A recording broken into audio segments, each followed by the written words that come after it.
राम राम राम राम राम। सबको राम जी राम, राम जी राम। भगवते नमः, भगवते नमः, भगवते नमः। देखो, जैसे साल भर का जो बच्चा गोदी में है सती जी, अब माँ उसको दूध पिलाती है, गर्मी के दिन में खूब रगड़ रगड़ के स्नान कराती है, सर्दी के दिनों में स्वेटर पहनाती है, परंतु बच्चा रोता है तो स्वामी महाराज कहते माँ के गोदी में रोता है तो हंसेगा कहाँ भाई। परंतु माँ परवाह नहीं करती रोने की, वो तो रगड़ रगड़ के स्नान कराती है, थप्पड़ लगा करके दूध पिलाती है।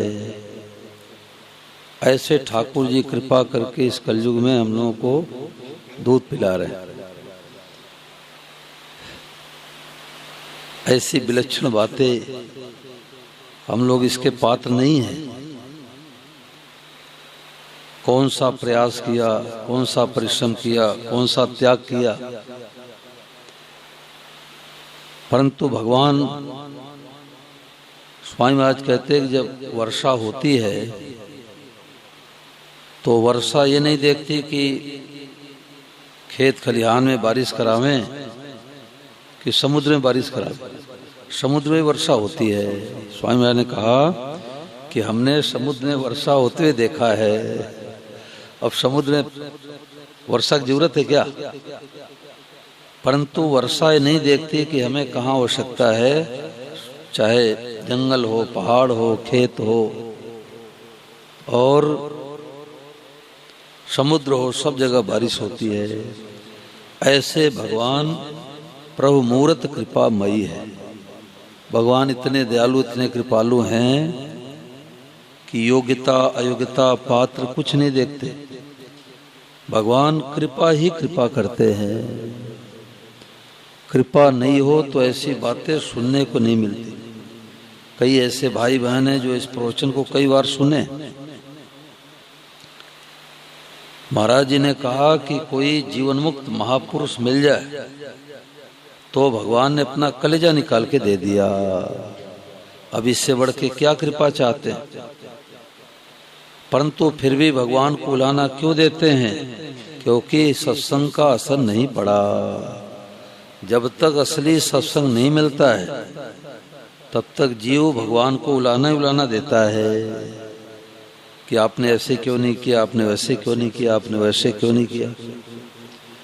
और जब असली सत्संग मिलता है तो सराहना ही सराहना करता है। वाह, आपने बड़ी भारी कृपा कर दी, मनुष्य दे दिया, भारतवर्ष में जन्म दे दिया, जिस देश में गंगा यमुना बहती है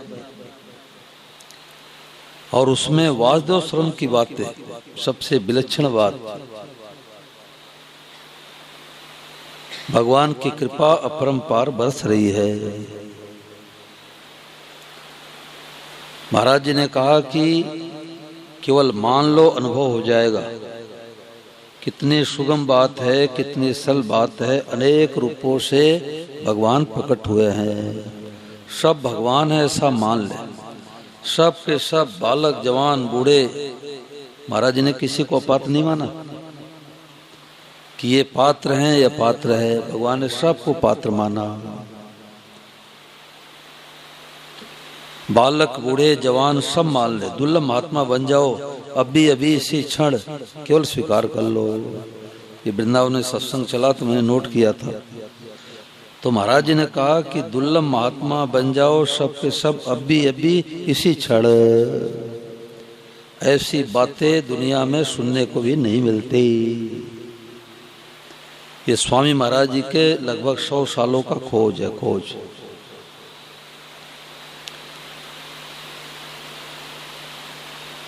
रामचरितमानस में चौपाई आता है, अति अपार जे सरित बर जो निप से तु कराय, चढ़ पिपील को परम लघु बिन श्रम पारे जाए। इसका मतलब क्या हुआ कि गोस्वामी तुलसीदास जी महाराज कहते हैं बालकांड में शुरुआत में यही कि अति अपार जे सरित बर, बड़ी बड़ी अपार नदियां है, परंतु राजा यदि उस पर पुल बंधवा दे तो अति अपार जे सरित बर जो निप सेतु कराए, सेतु यानी पुल बांध दे, तो चढ़ पिपील को परम लघु, छोटी से छोटी जो चींटियां है वो भी बिना प्रयास के पार कर जाती है।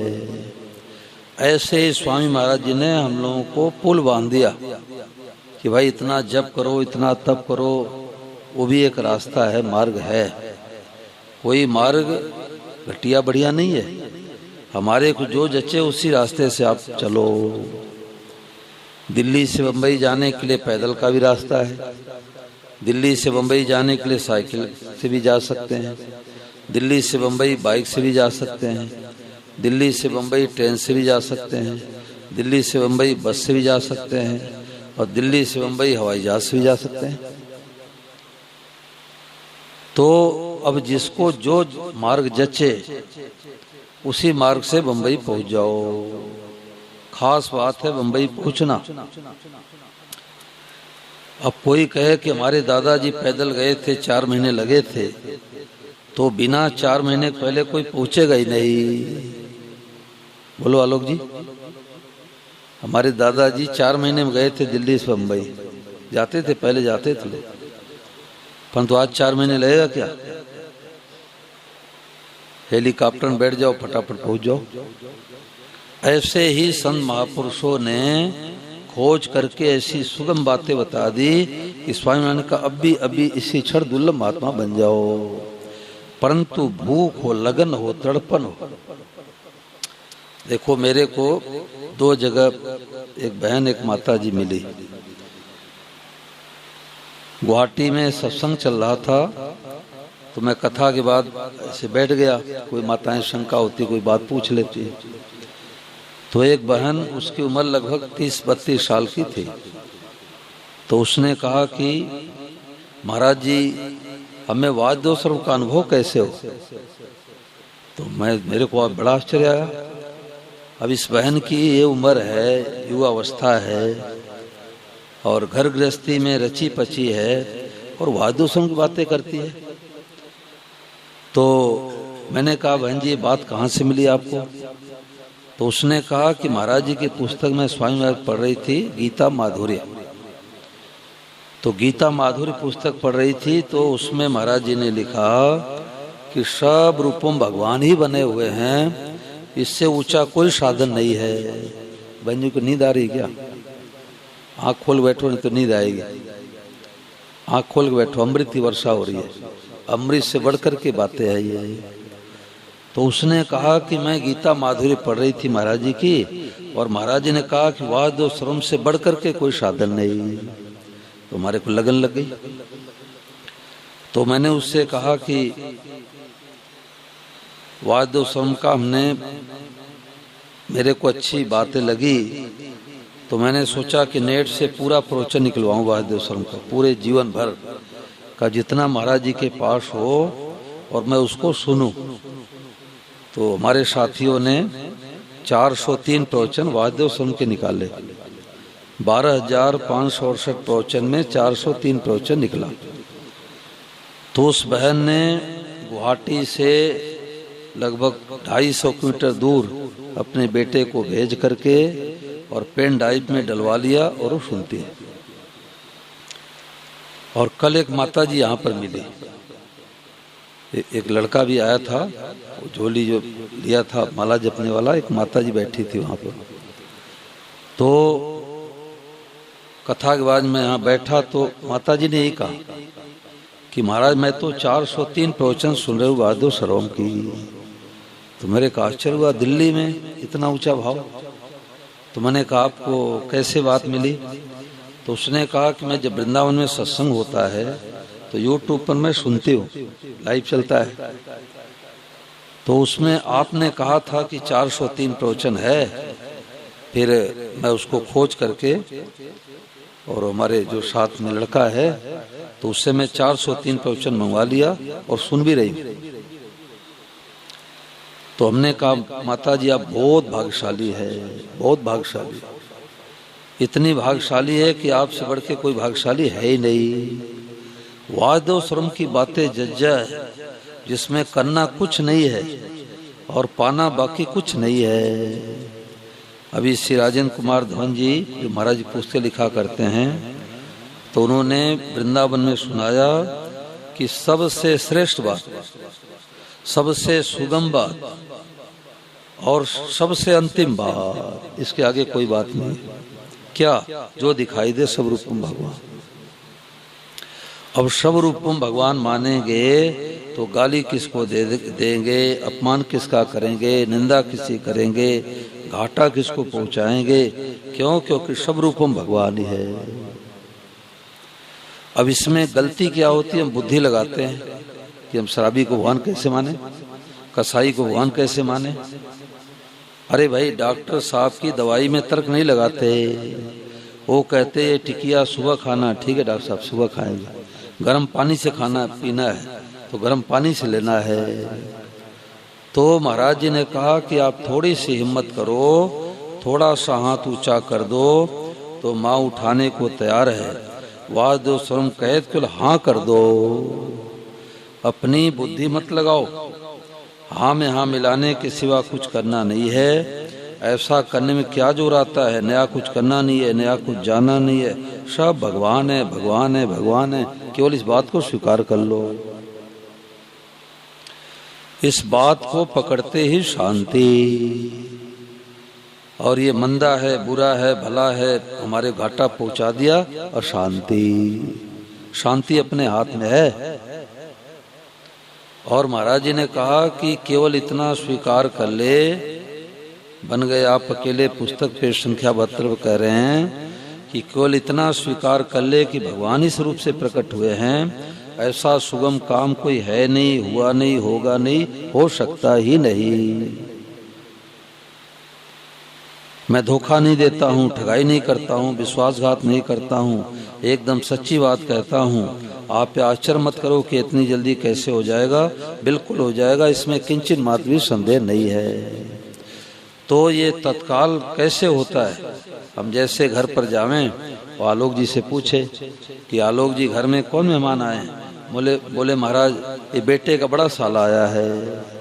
अब विचार करो कि बेटे का जो साला आया है तो उसका परिचय होने में कितने वर्ष लगेंगे भाई? तत्काल। परंतु एक शर्त है, इनके बच्चों में विश्वास करेंगे तब। और हम ये कहेंगे दिल्ली वाले पता नहीं झूठ बोल रहे हैं सच बोल रहे हैं, परिचय नहीं होगा। परिचय होता है जो परिचित है वही परिचय कराता है, और परिचय कराने वाले पर विश्वास होती तत्काल परिचय हो जाता है। ऐसे स्वामी महाराज जैसे महापुरुष हम लोगों को परिचय करा रहे हैं कि जिसको तुम जगत जगत कह के सुखी दुखी हो रहे हो, रो रहे हो, कहीं हंस रहे हो, ये जगत नहीं है। बोले तो साक्षात जगदीश है। अब इस बात को चाहे अभी पकड़ो, चाहे 10 सालों के बाद पकड़ो, चाहे 10 जन्मों के बाद पकड़ो, इस बात को पकड़े बिना असली शांति मिलेगी नहीं। महाराज जी से पूछा गया कि भगवत साक्षात्कार का स्वरूप क्या है? बन गए आप अकेले पुस्तक पेज संख्या 193 पर ये पूछा गया। तो स्वामी महाराज ने कहा कि सब कुछ भगवान है, एकदम भगवत साक्षात्कार है। कुर्सी साक्षात भगवान है, लाइट साक्षात भगवान है, पंखा साक्षात भगवान है, घड़ी साक्षात भगवान है, माता पिता साक्षात भगवान है, दादा दादी साक्षात भगवान है, पति भगवान है, पत्नी भगवान है, पड़ोसी भगवान है, पड़ोसिन भगवान है, मित्र भगवान है और शत्रु भगवान है। तो महाराज जी ने कहा सब कुछ भगवान है, यह एकदम भगवत साक्षात्कार है। यह भगवान के साक्षात दर्शन से ऊंची बात है। देखो, यह भगवान के साक्षात दर्शन से भी ऊंची बात है। क्यों? क्योंकि दर्शन का आनंद तो दर्शन के समय रहता है, दूसरे समय नहीं रहता। परंतु सब कुछ भगवान है, इसका आनंद कभी मिटता ही नहीं, मिट सकता ही नहीं। दर्शन हर समय नहीं होते, पर वाद्य श्रवण कब नहीं होता, वह तो हर समय रहता है। कन्हैया आएंगे, दर्शन दे करके चले जाएंगे, अब ये रोड़ी में बैठे रहेंगे क्या? परंतु सब रूपों में भगवान है। अब ये दर्शन कब नहीं होगा? लाइट दिखे तो भगवान, पंखा दिखे तो भगवान। तो हम लोगों के ऊपर भगवान कितनी बड़ी कृपा है। महाराज ने कहा सब कुछ परमात्मा, खुले नेत्रों का ध्यान है। अब इसमें गलती क्या होती है कि हम अपनी बुद्धि लगाते हैं। हम ऐसे कैसे माने? हमें तो कुर्सी दिखाई दे रहा है और स्वामी महाराज कहते भगवान है। हमें तो खंबा दिखाई दे रहा है, स्वामी महाराज कहते भगवान है। तो भाई किसी की आंख में मोतिया बिंद हो जाए, ये कुर्सी दिखाई देगी? बोलो, मोतिया बिंद हो जाए तो न कुर्सी दिखाई देगी, न खंबा दिखाई देगा, न माताएं बहनें दिखाई, तो कुछ भी दिखाई नहीं देगी। तो आंखों का दोष है। ऐसे हम लोगों के आंख में मोतिया बिंद हो गया। अपने लोगों से तो राग कर लिया और दूसरों से द्वेष कर लिया। अब राग द्वेष का मोतिया बिंद हो जाने के कारण से ये कुर्सी दिखाई दे रही है। मोतिया बिंद हो जाने के कारण से ये कुर्सी दिखाई दे रही है। परंतु जिन महापुरुषों को मोतिया बिंद नहीं है, वो कहते हो साक्षात भगवान है। इसी दिल्ली में एक महाराज जी के साधक हैं। उन्होंने क्या किया कि पत्नी चल बसी, बिना दुख आए जीवन में भगवान में लगता नहीं है जीव। अब वैराग्य हुआ तो गंगोत्री से उन्होंने गंगा जल उठाया, गंगोत्री से उठाया और रामेश्वरम तक गए। 6-7 महीने पैदल गए और 1-2 जोड़ी कपड़े ऐसे रख लिए और बोतल रख ले पानी पीने के लिए, डोलुआ दी। कोई खिलाता तो खा लेते, जहां रात्रि होती है वही विश्राम कर लेते और मौन होकर के। कितनी कठिन तपस्या है। तो उन्होंने कहा कि एक दरवाजे पे मैं रात्रि में जाके सो गया तो सुबह घर वाले निकले, बोले चोर चोर चोर। अब नहीं बोले तो लोग कहेंगे चोर ही है तभी तो नहीं बोल रहा है, तो लाठी भी लग गई बाबा जी को। फिर टार्च जला के देखा, अरे तो कोई साधु महात्मा लग रहा है। तो खूब तपस्या की और वृंदावन में आए तो एकदम सूख के लकड़ी जैसे हो गए थे। पैदल चलना कितना कठिन काम। रोटी मिले न मिले, तो मेरे से मिले तो मैंने देखा कोई साधु महात्मा। मैंने कहा महाराज प्रसाद पाओ, और यहाँ बड़े ऊंचे संत का सत्संग चल रहा, आप सत्संग भी सुनो। तो महाराज जी का सत्संग सुनने लग गए। तो महाराज जी पास रह ही गए। तो उन्होंने कहा कि महाराज जी ने कहा किसी प्रकार से मान लो कि वाह दो सर्वम सब रूप में भगवान है। और उन्होंने बात पकड़ ली। बात पकड़ ली तो उनके अंदर इतनी दृढ़ता है कि कपिल विहार में घर में वो आए थे, वो थे और मोहन बाबा। वो भोलेनाथ की बात बता रहा हूँ, आप साथ दर्शन किए होंगे भोलेनाथ। तो वो घर में गए तो जो घर के मालिक थे उन्होंने परिचय कराया। महाराज ये बड़ा बेटा है, बड़ी बहू है, ये छोटा बेटा है, छोटी बहू है। तो उन्होंने क्या कहा? उन्होंने कहा बहू तो है आपका, हमारे तो ठाकुर जी है। देखो, बहू तो है आपकी, हमारे तो ठाकुर जी है। तो सत्संग इतना ही है। महाराज जी ने इसी को सत्संग माना है कि सब कुछ भगवान ही है, यह असली सत्संग है। इसके समान कोई जप कीर्तन ध्यान साधन है ही नहीं। साधन और साध दोनों साथ में है। ये जितना जप करते हैं, कीर्तन करते हैं, सत्संग करते हैं, गीता पढ़ते हैं, रामायण पढ़ते हैं, लंगर लगाते हैं, सेवा करते हैं, किस लिए? यहाँ तक पहुँचने के लिए कि सब रूपों में भगवान हैं। इस बात को पकड़ने के लिए ही ये सब सत्संग हो रहा है। तो अब वो भोलेनाथ जी किसी का नाम भी लेते हैं तो कहते हैं सतीश भगवान, रमेश भगवान, श्री आनंद भगवान, विजयानंद भगवान और चौबे भगवान, ऐसे भगवान जरूर लगाते, बात बात नहीं लगाते। तो महाराज जी ने कहा कि दुर्लभ महात्मा बन जाओ अभी अभी इसी क्षण। स्वीकार कर लो करोड़ों ग्रंथों का सार। ऐसी बात मिल जाए तो नाचने लग जाओ। क्या मिल गया? बोले सब कुछ मिल गया, कुछ बाकी नहीं रहा। पाप ताप संताप सब भस्म। भगवान की अलौकिक कृपा हो गई, विलक्षण कृपा हो गई, आनंद हो गया, शांति मिल गई। सब शास्त्रों का सार, वेदों का सार, महात्माओं का सार, अनुभवी महापुरुषों का सार मस्त हो जाए। क्या मिल गया? कुछ बाकी नहीं रहा। वाह वाह वाह वाह, भगवान की कृपा हो गई। अनुभवी पुरुषों का सार लाखों आदमियों को सुनने को नहीं मिलती, मिल गई मिल गई। आज तो निहाल हो गए। सार बात, ठोस बात, पक्की बात। जब द्रवय दीन दयालु राघो तब साधु संगत पाइए।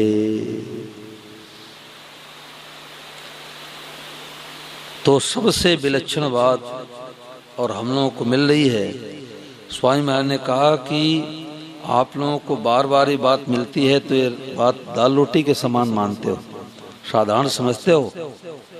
आप हिमालय की गुफाओं में भटको और भटकते भटकते भटकते भटकते ऋषि के गीता भवन में आओ और मैं कहूँगा कि एक बात बताऊंगा, 100 रुपए लूंगा, तब आप इस बात को महत्व दोगे? तब आप इस बात को महत्व दोगे? ये तो बैठे बैठे बात मिल गई, इसलिए इस बात को महत्व नहीं देते। इस बात को महत्व नहीं देते।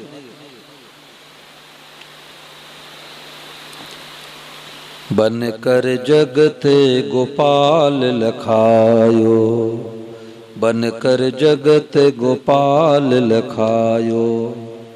कोई अटकाया कोई भटकाया, कोई मार्ग दूर बताया।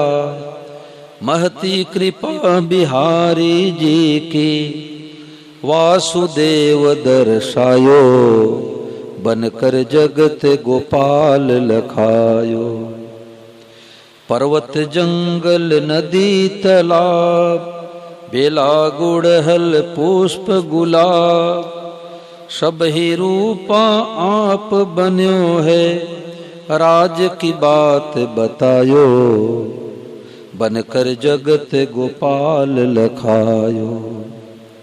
महापुरुषों ने कर ली खोज, साधन का उतरा सब बोझ। अब 24 घंटे का भजन हो रहा है, 24 घंटे का भजन हो रहा है। क्या? जो दिखे भगवान, जो दिखे भगवान। महापुरुषों ने कर ली खोज, साधन का उतरा सब बोझ। जो दिखे वह प्रभु ही दिखे, सुगम मार्ग अब पायो। बनकर जगत गोपाल लखायो। सब ही रूपा भगवत भाव, अलग अलग करना बरताव।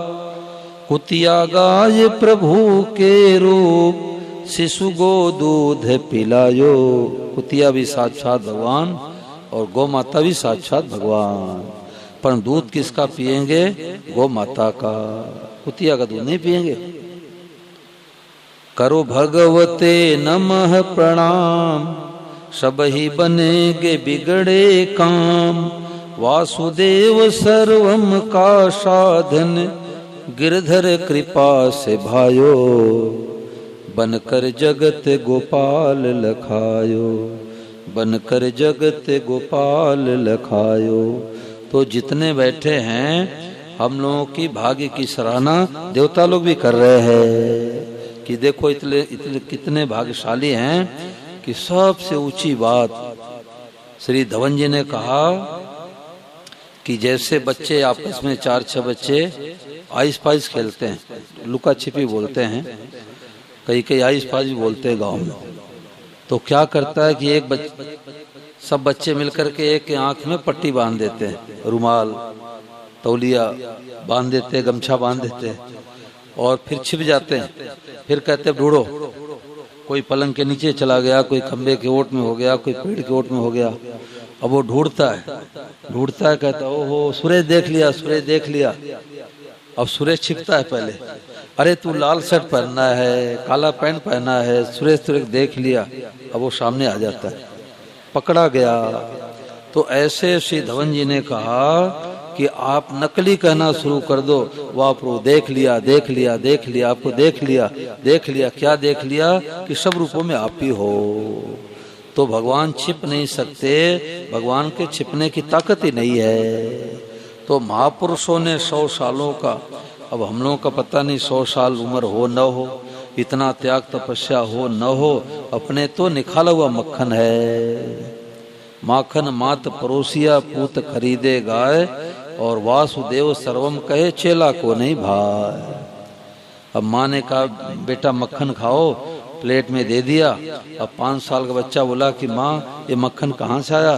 बोले तुम्हारे पिताजी बछड़ी खरीद के लाए थे, अब बड़ी हो गई ब्याही है, उसे के दूध का मक्खन है। तो बालक ने कहा माँ ऐसे मक्खन थोड़े खाऊंगा, मैं भी बछड़ी खरीद के लाऊंगा। तो वो भी एक रास्ता है, बछड़ी खरीद के लाओ।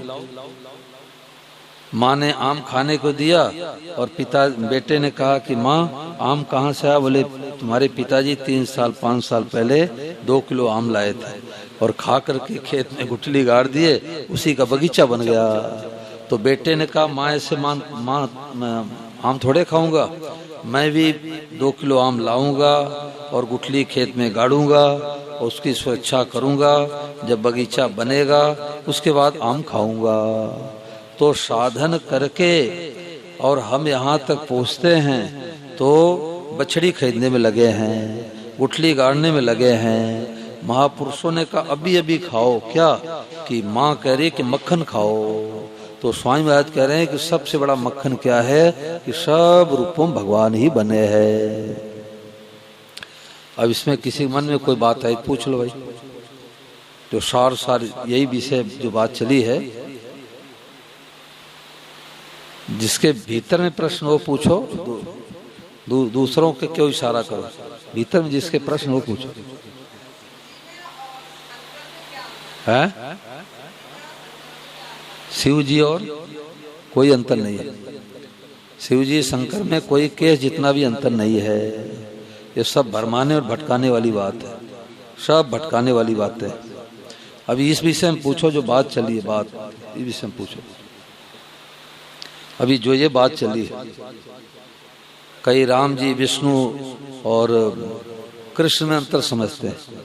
अरे भाई तीनों एक ही है, शिव शक्ति गणेश विष्णु और सूर्य, ये 5 ईश्वर कोटि देवता हैं, पांचों एक ही है। 5 में से जो आपको रुचिकर लगे एक को इष्ट बना लो, पूरा काम हो गया, उनसे समझ लो बस।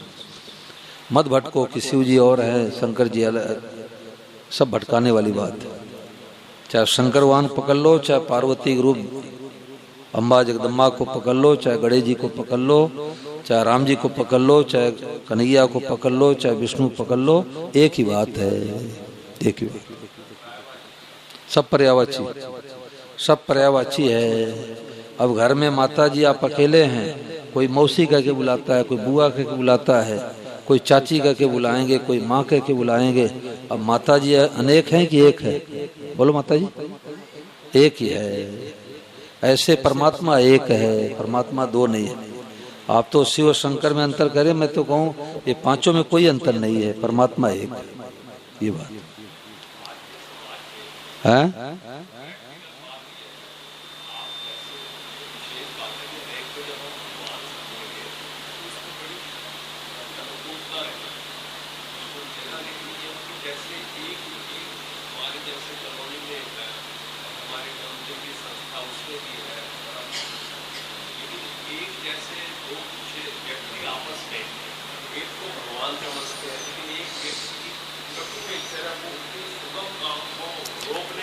निर्णय कौन करता है? अरबपति निर्णय नहीं करेगा कि प्रधान बन गया, उसने 1 करोड़ रुपए दे दिया, उसको प्रधान बना दिया, और चाहे जो मूर्ति बैठा दे, वो निर्णय नहीं कर पाए। वो क्या करेगा? वो तो मान बढ़ाई के लिए पद लिया है। निर्णय कौन करता है? जो सत्संग किए हैं, जो जीवन मुक्त महापुरुष का सत्संग किए हैं, उनसे पूछो कि कौन सा विग्रह रखे, कौन सा विग्रह नहीं रखे। तो स्वामी महाराज निर्णय देते हैं कि 5 ईश्वर कोटि देवता हैं और इनमें से एक इसका चुनाव करके संबंध जोड़ लो।